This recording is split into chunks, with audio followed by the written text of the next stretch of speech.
Welcome, everyone, to the Revenue Problem Solvers podcast, where we try to crack the code on growing your business by tackling the challenges that keep revenue leaders up at night.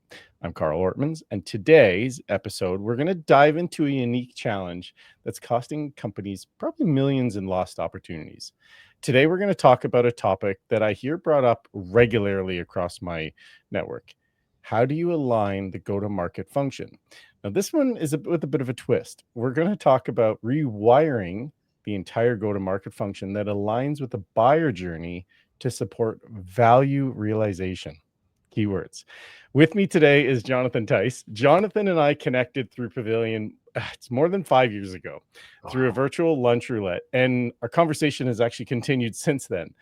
Jonathan is currently the CRO of Web Pros. He's a go-to-market mentor, a CMO, a CSO. Let's just say this, he's a C-level executive who's led the entire revenue function. Today, he's going to share some insights that's transformed their company's approach, and it might just be the aha moment that you need today to accelerate your business. And before we jump in, here's why the conversation matters. Imagine implementing one strategy from today's conversation and watching your revenue metrics shift within weeks, not months. It's because you've kind of shortcutted it. You've learned. That's exactly what our goal of this podcast is. Talk about real revenue challenges others have faced and how they solved it. As I like to say, success leaves clues. And today we're going to highlight those clues for you. So let's solve some revenue problems. So JT, welcome. Thank you for being here. Great to be here, and great. It's been 5 years, man. Time has flown, but boy, we've been through a lot. We certainly have. So before we jump in, is there anything that I may have missed from the introduction that I should highlight, or we should highlight? Well, briefly, I started in this career back before the internet, back in the mainframe era of 1991. And the last almost 35 years, I've basically had the same role, but different titles with different organizations. And they've all been around one thing, that's evolving how companies operate to better serve their customers and ultimately for them to realize better value. With that comes the fruits of revenue growth and revenue retention. And even through generations and evolutions of technology and techniques and all kinds of things, that's the one thread that has stayed true through my whole career. Right. Okay. So let's talk about today careers. Like, obviously there's a lot that goes into it. And you've probably heard me say this and others, is you can't buy experience. And so with those stops, and we got here, so there's experience. But for context, what industry or vertical do you work in today? Like, what's the selling motion? And can you give us an idea of what the business model looks like today? Absolutely. So I've been in enterprise B2B, originally software, then SaaS, and all forms of it. My current model is as CRO. I oversee the go-to-market functions of product marketing, corporate marketing, sales, alliances, customer success, and RevOps. And obviously are highly dependent on the functions of product management and, of course, finance to make it all happen. From a selling motion, we are a portfolio of brands at Web Pros where we have 9 different offerings. And so we have a mix of all kinds of revenue models, predominantly consumption-based SaaS. Some of it is through the channel. Some of it is PLG. We do have a couple of traditional subscription-based businesses as well. And so bringing all that together in one cohesive strategy has been kind of an interesting challenge. But ultimately, as I mentioned earlier, it's about the end customer's ultimate value realization that matters. And so that's the thread that I keep bringing people back to. Well, it sounds like what you're solving today is not, and I'm not sure if people picked up on it. He said PLG, he said sales slide, he said channel, he said consumption-based. There's a lot happening with your current role. So I feel like that's a whole other topic to dig into, but not to go too far away from the topic today. So how did we get to the topic today is in a conversation I asked you, what is a super successful revenue initiative that you've led and what went into solving it? And you kind of immediately jumped at how you rewired the entire go-to-market function that aligns to the buyer journey for value realization, which is the topic. So what does that mean? And how did you go about solving this? I'm going to use a different scenario than web pros, although certainly the conversation's applicable there. I've just the reason with web pros is it's such a combinatorial effect of channel and geography and product SKUs and so on. But back to your original question is that the catalyst was sales were flat, conversion rates were down. Everybody scratching their head and trying to figure out what do we do, and I got introduced into the situation, and ultimately started with a very curious mindset, which is like people buy this product for a reason, don't they? And the answer was yes, to solve these problems. And we started to talk about how would I quantify those problems? And when I say quantify the problems, what is the pain that those customers experience, and what's it cost them today, the cost of now? And then, of course, we talked about, well, if we were to solve those problems with our offering, what would be the upside? And then the third question was, well, how long does it take for me to get from here to there? And by those simple, interesting, innocent questions, a whole bunch of chain reaction things happened. We went back to the product marketing function and recentered around the end customer's value, what it is, why they can't get it today, what's the problem challenge, how would they quantify the benefits. That then kind of tweaked how we began to market. We marketed around demonstrating that we were the pros at understanding this problem, and ergo the best at understanding how to solve the problem. We provided a lot of thought leadership around how one way to approach solving the problems, because there's never ever one way of solving it. And so you build credibility with clients when you can show them that there's multiple paths to get to the end result. Most importantly, the big thing that was happening at that time were deals were getting stalled because they weren't significant, they weren't impactful enough. And so what we wanted to do is make that moment way sooner in our pipeline rather than the end. And so basically, is this a problem that's big enough to solve? At that time, I was commonly quoted saying, only the biggest problems get funding this year. This was 2023. And therefore, you need to make the impact of your solution far greater than any other problem that could be solved.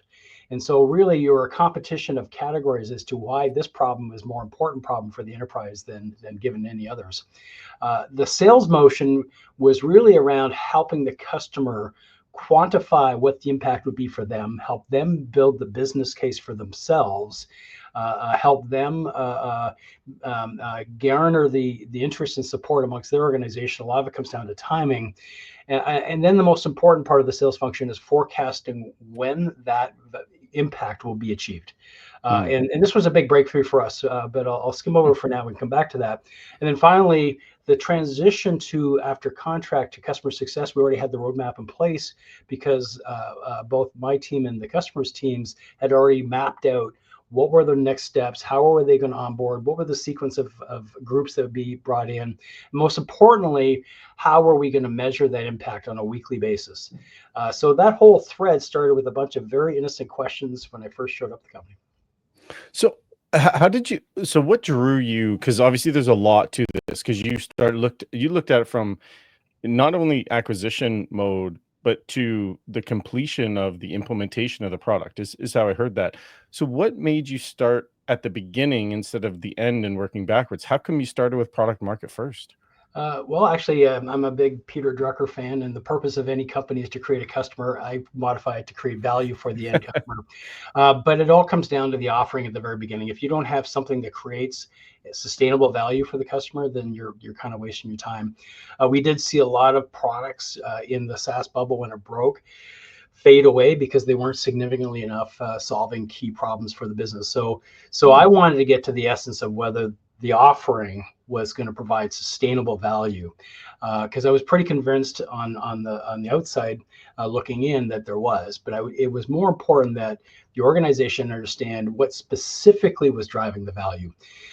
At first we heard all kinds of topical benefit statements, very fluffy, state-of-the-art type conversations and this kind of stuff, but at the very core there was 3 or 4 driving factors about the offering that really sustainably moved the value needle for the customers. We could measure them in the product. We didn't use the product calibration software at first, but then later brought it in to say whenever someone clicks here, we know that this much value was realized. And then similarly in the product instrumentation, we're able to do what are the preemptive clicks that lead up to that magic moment. A very simple example is, let's just say any product has an analytics portion to it, and that the person that gets the best benefit from that is the vice president of whatever. Whenever that vice president clicks on that run report button, if there were such a thing, that's when that value had gotten locked for that persona. But in order for those things to happen, we also could measure what was going to happen in advance of that, all of the roll-up consolidation of the information or flow of information. There was other personas involved. And so when you understand the value realization process of your product, you're able to embed the instrumentation in that. Why is that important? Is because it sets the landscape for proof of value realization. Because between that moment and the actual value realization is your organization proving to the customer that, one, you understand the problem, two is you know how to solve it, three is you can demonstrate that it's being solved quantifiably in the product. And so from that point forward, it really is around getting your organization be myopically focused around that buyer's journey to value realization. And at each stage, there's a different set of psychology that you need to manage. And aligning up the resources to answer those problems that are on the minds of the buyer is really the key challenge around alignment. It has less to do with whether sales and marketing are getting along, and more to do whether you're offering value in that stage of the buyer journey, so that they're offering value. Because if you're not offering value, they'll push you away, and that's when most sales kind of stall out, so to speak. It's interesting listening to you talk about this. It makes me think of the Simon Sinek golden triangle, so to speak, right? Like going back to the why, the how, and the why. Like why, what, and how. And it's not what you do, it's why you do it. It almost sounds like you sort of leverage that golden circle. In a way, yes. Although the whys are a little bit different. With Simon Sinek, I believe the why is an aspirational belief alignment. That's very important, because when someone comes to your website and they align with the beliefs that you purvey on your website, then that certainly endears them and builds your brand. But the why in my situation is much more pragmatic and very tangible. It's the product was built for a very specific reason, and that's to drive very specific value. Funny enough that so many products, once they're 4, 5, 6 years old, people forget that. They forget it because it becomes a differentiation game against the competition. It becomes a messaging game, becomes how do we sound more interesting than we were? And we often forget that at the fundamental basis of every product, there's a value driver. And one thing that helped me get to that moment very quickly is that with this situation was that I've helped previous organizations, 3 of them, evolve from a subscription SaaS model to a consumption-based revenue model. And when you go through that, you have to recognize your product does a ton of things. But if you're going to anchor your consumption or your usage-based pricing model on 1 or 2 things, those are the magic moments. And the process of analyzing what are the most valuable moments is a really healthy one, whether you decide to go to consumption usage or not. It's very, very useful, because that's really when value is realized. One of the painful things with usage-based product offerings is that you get paid for one thing, but you have to do all this work on the outside to justify that. And so what's interesting to watch is as usage-based goes from that to outcomes-based, it's not much different in the thinking and the thought process there. So we could come back to that thought. But back to when we align on the value realization, is that's where we need to qualify customers way early in the process, ideally in the marketing process, as to why change and why now. Too often that's left to the sales side of things, because really when somebody is going through that in a psychological mode, they're very much in self-discovery and they're not quite ready to talk to a human. So you need to have that guided thought process on your website as much as possible. And because they have to answer those questions: why change, why now, and is this the biggest problem that I need to solve right now? Those are the qualification things. And so you need to face that and present that in your content, and present the content in a way that is in a educational mode, inviting the person to come in and learn more, not in a sales mode. So that's really important in the early stages. So how did you get the teams aligned? Because there's a question that's sort of looming through my mind right now. Is you had the marketing team doing marketing and obviously believing of the messaging and everything. Then on the other side, you'll have the sales team who's trying to sell the same vision that the marketing and going back to the roots. And then you have the CS side. I'm saying CS as a general, the customer success side, who's doing the implementation to say, here's the stuff here's what the product does to help you achieve that. So with three different points within the side of the journey, how did you bring everybody all together to effectively rewire it, or said a different way, restructure that conversation and those pain points so it comes across the entire life cycle? Well, something that I probably learned from you: begin with the end in mind. And in that scenario, we had the benefit of having some great customers who were quite comfortable with our organization and were quite forthright in where they got value and how they got value. Obviously, we learned a lot in those conversations, and you only needed 4 or 5 to get the start going. But we learned a lot of those conversations of what we could do differently, and we tried not to focus on some of the tweaks to the model because we want to stay true to where was value being realized, how was value being realized. A lot of it is with the product, but a lot of it's also with the things that go around that product. And for example, how we onboarded, having an eye not to training and proficiency, but having an eye towards achieving that tangible outcome, and training and proficiency will come with it. The little slight tweaks like that were kind of the ahas. But when you have kind of that North Star irrefutable customer voice, then you can bring it back to the beginning. People like to veer off, so if you can memorialize these bullet points, these conversations, these talking points, that helps to remind people when they're in that moment where they're having to rewrite copy they just wrote, in many cases, or having to rethink where we embed the click codes, like mixed panel or app queues, those kind of things. But it allows us to realize that that when we drive customer value, we end up with that advocacy that at the very end, and that goes away if you don't continue to drive customer value, which is part of the challenge of any roadmap. But again, we can go back to that. And so it really is relentless communication and clarity around how value is realized. A lot of written communications, whether through documents or through reinforcement in Slack and so on, but it's just being relentless around, there's nothing more important than the customers realizing the value that they signed up to us for. And as we extend the offering, how are they going to quantify that value, and how will that compare to the existing value they've already received? So there's a lot of information that has to be passed across. Is from it sounds like you started with the customer. So I'm not sure if did you go to like a call recording as an example, or did you actually like have physical It, calls with somebody and said, hey, you signed up for this. This is what we know. Can you give us more clarity? Like, how did that even come about? Well, I always believe that transparency is the best way. Is we are very forthright with these customers.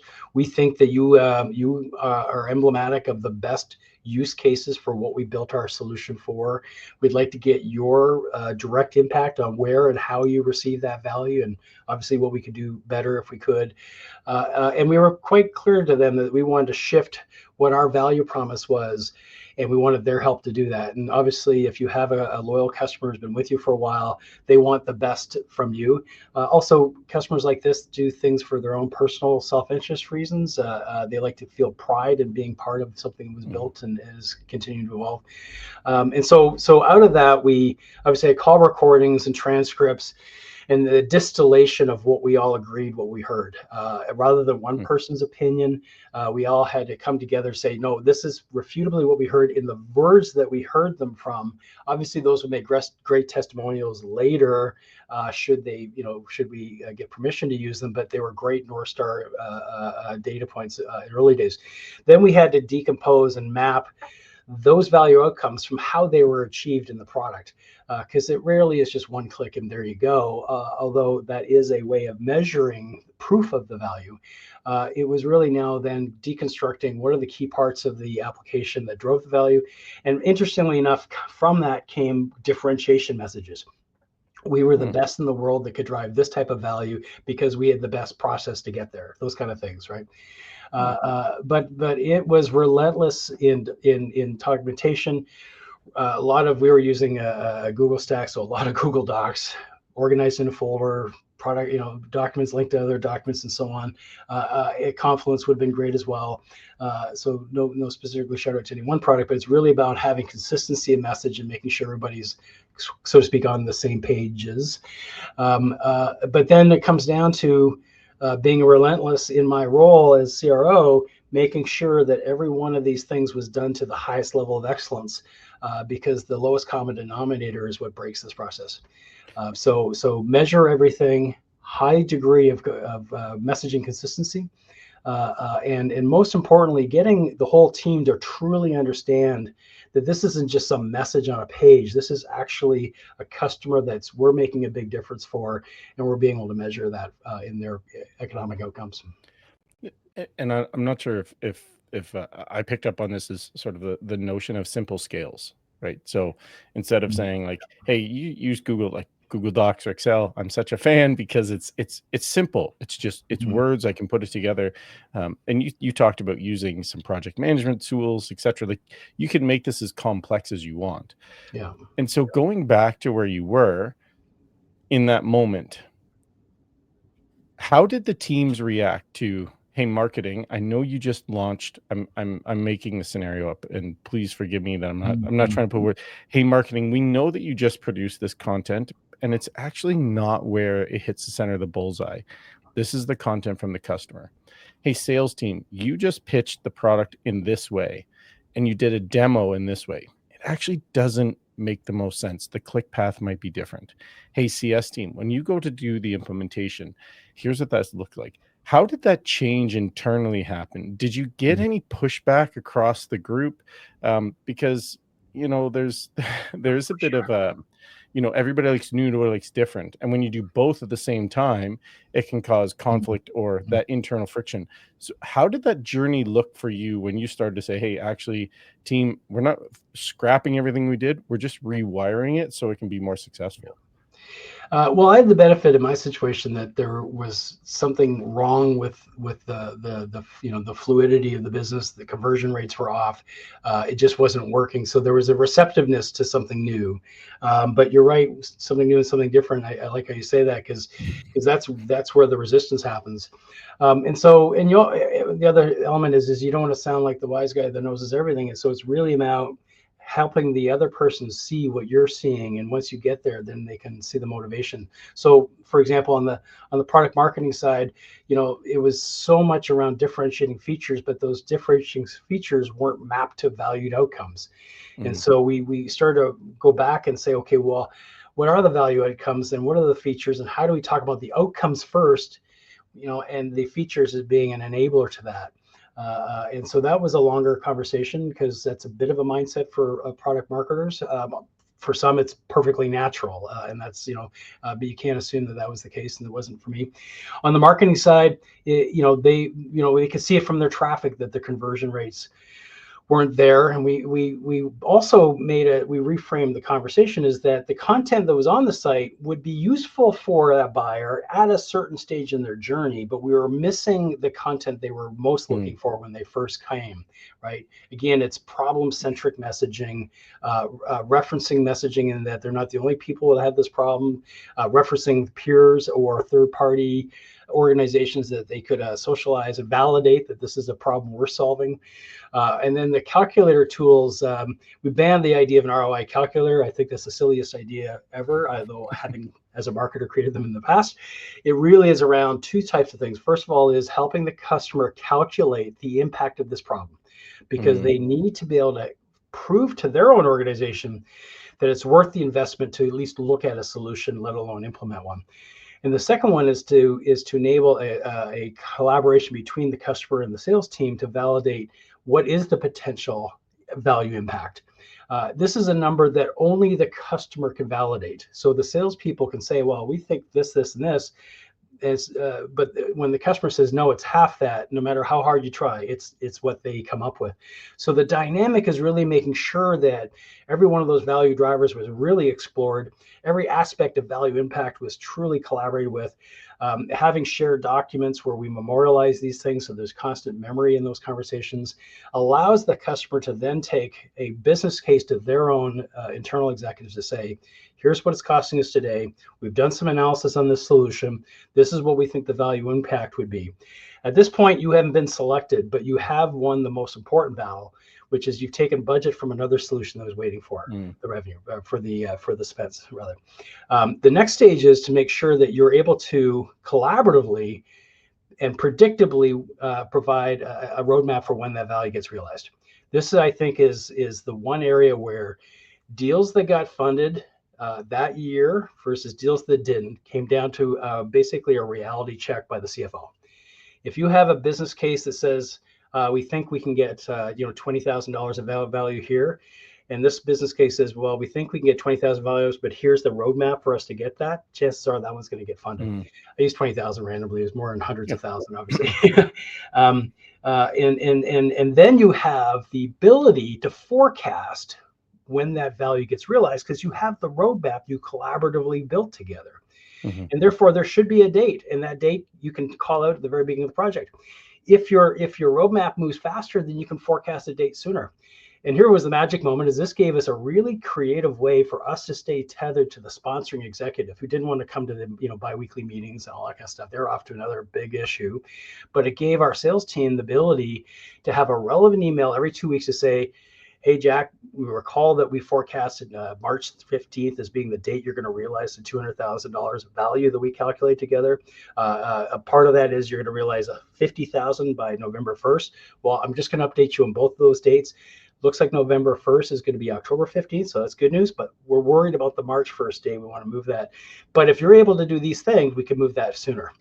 Executives just want to know, are they on track? Is my money in the right place? And what can I do to move faster?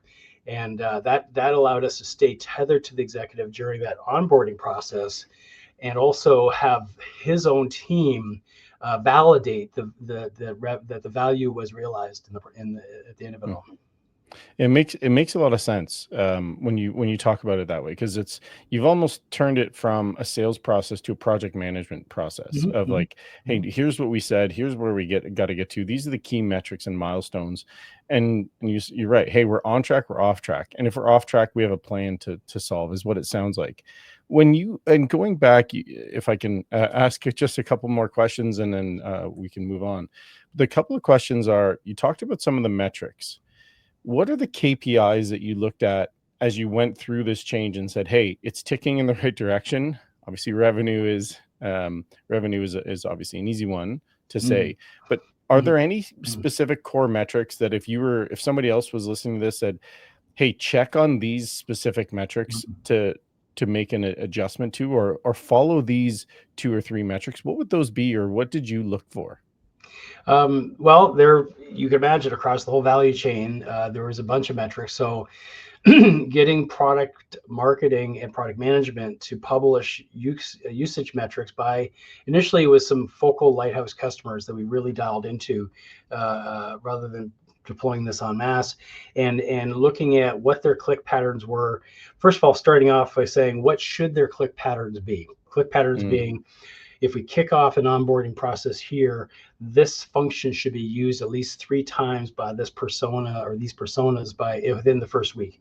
Very conscious and methodical usage patterns on that side.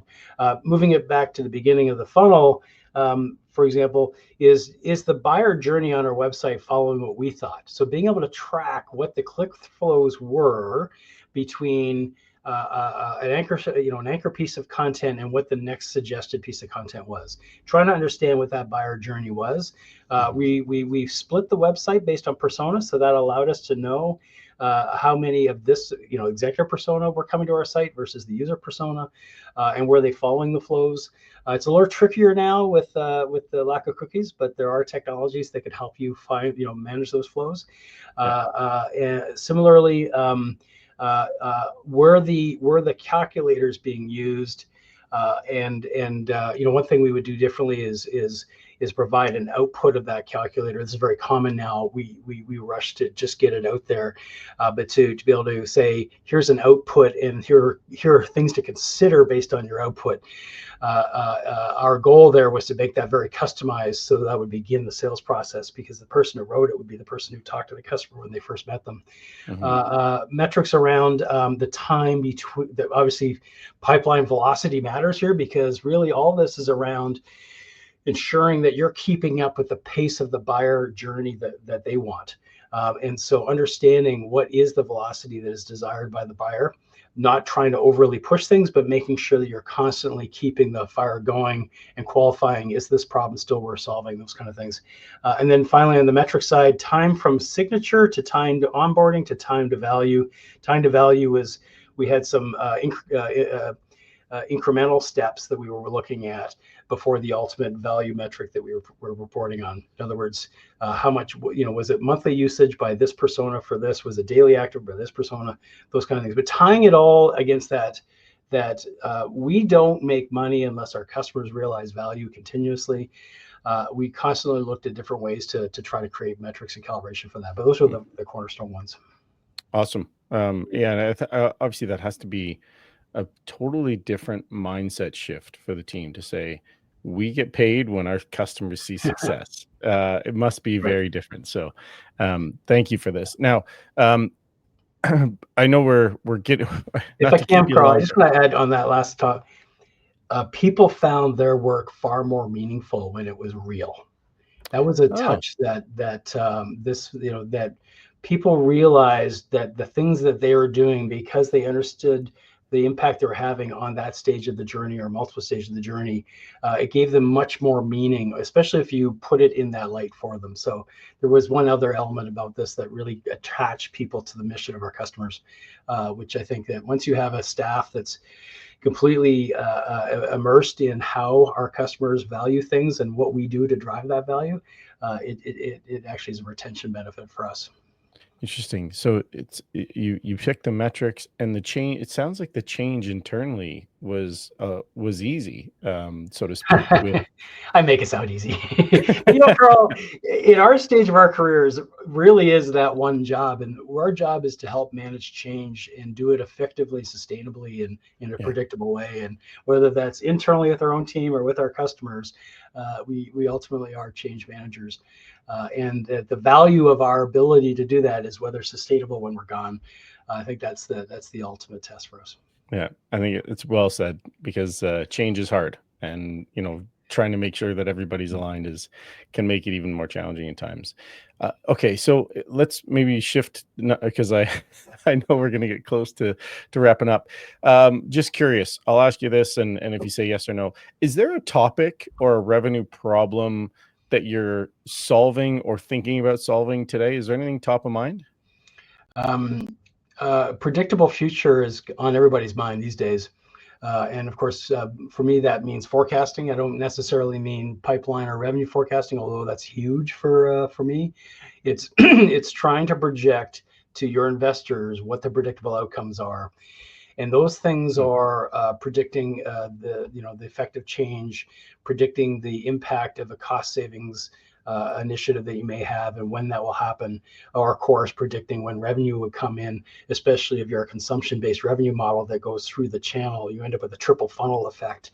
And so these things are what kept me in the industry for 35 years, and will be around for 5 more at least. But so that predictability is the one challenge that I think everyone's facing right now, and understanding the impact of leading indicators to that predictability. Some are correlative and some are causal, and it's important to be able to figure out which are which. That I think is the number one thing that people should be focused on right now. Yeah, definitely. There's a lot, and with I don't want to say the emergence, but it is maybe the best way to say it, the emergence or the acceleration of AI into the tools and into the systems we're using, and watching that across the entire go-to-market function.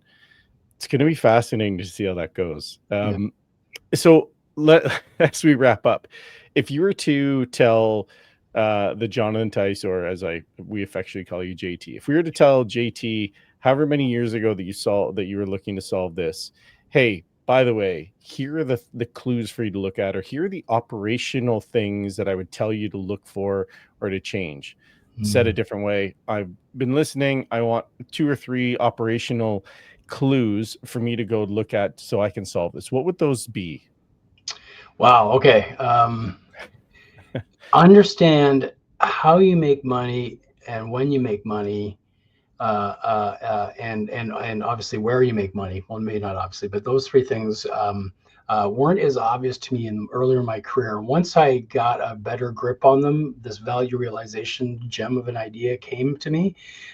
Is that understanding how you make money is really a function of whether you're offering value or not. And obviously, well, when the SaaS first started and usage-based and subscription models came, people only used it as they needed. There was no more selling of shelfware, as we called it in the old days. When you make money became a realization for me around you might sign a contract but still not made any money, because revenue realization is a very important thing, and that you can actually lose money if you don't pay attention to that. And then where you make money is really about a micro segmentation idea, and that is both geographically, also with cross industries and with industry segments, but also at a persona level. There are certain personas that are much more profitable to you, and that also influenced my mind. So a lot behind that, how you make money, when you make money, where you make money. Be curious. Like I have always been exceptionally curious coming into the industry without any tech background or otherwise. Within 90 days, I was on par, and then I just stayed curious for the next 34 years. And that means not being afraid of things that may not be comfortable for you, and leaning in and learning from others and having the humility to do that. A lot of times one can aspire to more senior levels and kind of lose that muscle of being curious and humble. So that would be something that I do admit that I tripped on earlier in my career and caught myself and accelerated once I got over myself that way. Those are the two that come to mind. I'm sure there's like dozens of others that you could probably tell me, Carl, with all of our conversations. What have I shared? Yeah. Yeah. Yeah, it's definitely interesting, and it sounds like, from that operational aspect, and I didn't even get a chance to really ask you much about it, but I'm guessing once you made those changes, your stage names changed, and how that lead flowed all the way through to that customer being a happy customer. I'm guessing you had to look at your systems and adjust and change and say, actually, these workflows don't actually work anymore. We got to throw them out. And so making sure, it sounds like making sure that that whole operational aspect of lead all the way to the end so I can collect the money, it's super tight and streamlined. Well, let's dive just into that part of it all. Being the pipeline is that every stage gate change was driven by a customer informed action. In other words, we took away the opinions as to whether the customer is this stage or that stage. We made it very clear we're in this stage until this happens. When this happens, then we go to this stage. So that then constructed what our activities in stage were all geared to one definition of done. And I think that when we did that, we tossed out a whole bunch of stuff, right? We realized that we were doing things in discovery that were just wasting the customer's time and really not adding value to us, or holding back on certain things until we knew the customer was committed. So again, customer-informed actions are what trigger stage conversions. And when you do that, you end up finding that your stages get a lot tighter because you're not forcing activity that's unnatural for the buyer journey.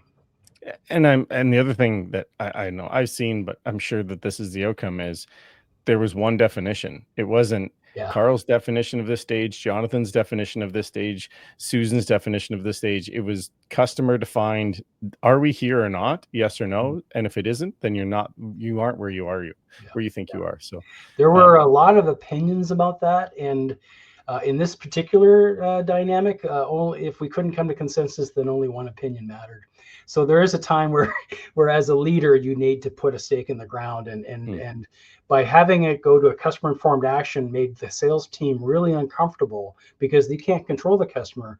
But if the customer isn't at that stage, then you're lying to yourself that you're advancing a deal that's never going to happen. right. So defining those things takes a little courage and a little bit of clarity, and then consistency once you implement it, right? Vigilance when it comes to pipeline inspection. You'll always find these things sneak forward or the values are inflated. That's all normal stuff. Nice.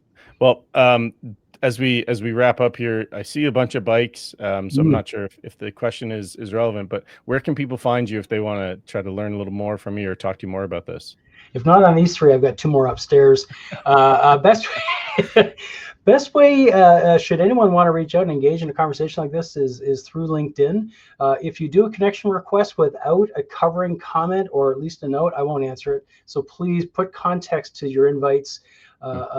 There's hundreds of invites that I won't accept unless there's some reason or rationale for what our connection is. You'll find, especially in topics like we've talked about, you'll find we'll have a worthwhile conversation if you do that. Yeah, awesome. Well, thank you for doing this today. Very much appreciate you. That wraps up another episode of the Revenue Problem Solvers. I want to thank Jonathan for sharing these incredibly invaluable insights today. And the strategies that you can effectively take into action and put into play immediately. If you did find value in today's conversation, please hit the like and subscribe to the podcast wherever you listen to so you never miss an episode. And if you do have feedback, please tell me. I'd love to really want to make sure how we can make this better for you. Or if you have some topics that you want to talk about or even want to be a part of the conversation, I'd love to hear from you and we'll get you booked. Thank you for investing your time with us today. Remember, success leaves clues and every revenue problem has a solution. Sometimes you just need the right conversation to find it. Until next time, this is Carl with the Revenue Problem Solvers, helping you turn obstacles into opportunities. Thanks for being with us today. Bye-bye.